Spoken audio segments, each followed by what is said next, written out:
السلام علیکم ورحمۃ اللہ وبرکاتہ۔ الحمد للہ رب العالمین والصلاة والسلام علی خیر الخلق محمد العربی المبعوث إلی کافة الناس وعلى آلہ وصحبہ اجمعین۔ اما بعد فاعوذ باللہ من الشیطان الرجیم، بسم اللہ الرحمن الرحیم۔ والسماء والطارق وما ادراک ما الطارق، صدق اللہ العظیم۔ اللہ تعالیٰ کے فضل و کرم اور احسان سے آج ہم سورۃ طارق کو شروع کرنے لگے ہیں۔ یہ سورت نبی کریم صلی اللہ علیہ وسلم پر مکی زندگی کے درمیانی دور میں نازل ہوئی ہے۔ اس سورت کے آغاز میں اللہ سبحانہ و تعالیٰ نے آسمان اور رات کو نکلنے والے ستارے کی قسم بیان فرما کر انسان کو اس حقیقت سے آگاہ کیا کہ وہ اس دنیا میں بیکار پیدا نہیں کیا گیا، اسے بہت قدرت رکھنے والے اللہ سبحانہ و تعالیٰ نے پیدا فرمایا۔ اللہ سبحانہ و تعالیٰ ہی اسے موت کے بعد دوبارہ زندہ فرمائے گا اور اس کے اعمال کا حساب لے گا۔ پھر اللہ سبحانہ و تعالیٰ نے قسم فرما کر قرآن حکیم کی عظمت بیان فرمائی۔ سورت کے آخر میں رسول اکرم صلی اللہ علیہ وسلم کو تسلی دی گئی کہ آپ صلی اللہ علیہ وسلم کفار کی سازشوں سے پریشان نہ ہوں۔ اس سورت کو پڑھنے کے بعد آپ کو کچھ چیزیں کلیئر ہونی چاہیے، جن میں مثلا الطارق سے کیا مراد ہے، انسان پر محافظ مقرر کرنے کا کیا مطلب ہے، انسان کو دوبارہ زندہ کیے جانے کی کیا دلیل ہے، روز قیامت انسان کے کن رازوں کو ظاہر کیا جائے گا، قرآن حکیم کے فیصلہ کن ہونے کا کیا مطلب ہے، حدیث مبارکہ میں قرآن حکیم کی کیا عظمت بیان کی گئی ہے، اہل ایمان کو کفار کی سازشوں کے خلاف کیا تسلی دی گئی ہے۔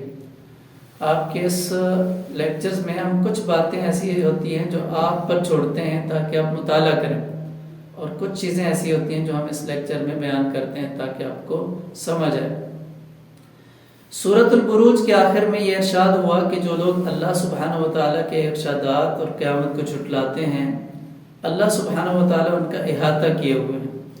سورۃ الطارق میں نجم ثاقب کی قسم کھا کر بتایا گیا کہ اللہ سبحانہ و تعالیٰ نے ہر نفس پر نگران فرشتے مقرر کر رکھے ہیں۔ جو شخص قیامت کا انکار کرتا ہے اسے اپنی تخلیق پر غور کرنا چاہیے۔ جس بات کا ثبوت ہے کہ جس رب نے انسان کو عدم یعنی نہ ہونے سے وجود بخشا، وہی رب قیامت کے دن انسان کو دوبارہ زندہ فرمائے گا۔ مزید ربط یہ ہے کہ دونوں صورتوں میں قرآن حکیم کی شان بیان فرمائی گئی ہے، جس کا حاصل یہ ہے کہ اس کلام کو جھٹلانے، ہنسی مذاق کرنے اور اس کے ماننے والوں کے خلاف چالیں چلنے کی بجائے اس پر ایمان لا کر اس کی تعلیمات پر عمل کرنا چاہیے۔ سورۃ البروج میں قرآن مجید عظمت والا قرآن اور سورۃ الطارق میں لقول فصل فیصلہ کن کلام کے الفاظ سے قرآن حکیم کی بلند شان بیان کی گئی ہے۔ دیکھیے، بسم اللہ الرحمن الرحیم، والسماء والطارق، قسم ہے آسمان کی اور رات کو آنے والے کی۔ الطارق کہتے ہیں رات کو آنے والا۔ وما ادراک ما الطارق، اور آپ کو کیا معلوم کہ رات کو آنے والا کیا ہے۔ النجم الثاقب، وہ چمکتا ہوا ستارہ ہے۔ ان کل نفس لما علیہا حافظ، ان کل نفس یعنی نہیں کوئی شخص، لما علیہا حافظ جس پر کوئی محافظ نہ ہو۔ فَلْيَنْظُرِ الْإِنسَانُ مِمَّا خُلِقَ، لہٰذا انسان کو غور کرنا چاہیے، مما خلق کہ وہ کس چیز سے پیدا کیا گیا ہے۔ خلق من ماء دافق، وہ ایک اچھلتے ہوئے پانی سے پیدا کیا گیا ہے۔ یخرج من بین الصلب والترائب، یخرج جو نکلتا ہے من بین الصلب پیٹھ والترائب اور سینے کی ہڈیوں کے درمیان سے۔ یہ انسان کی ریالٹی ہے کہ انسان کی پیدائش کا جو نطفہ بنتا ہے وہ کہاں کہاں سے کیسے بنتا ہے، مرد عورت کے طرف اشارہ ہے۔ انہ علی رجعہ لقادر، بے شک اللہ اسے لوٹا دینے پر ضرور قادر ہے۔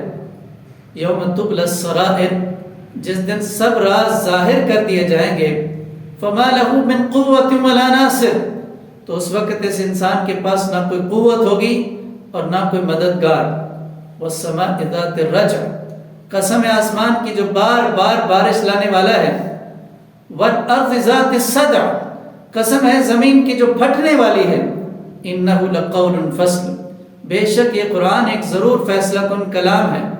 وما هو بالہزل، اور یہ ہنسی مذاق نہیں ہے۔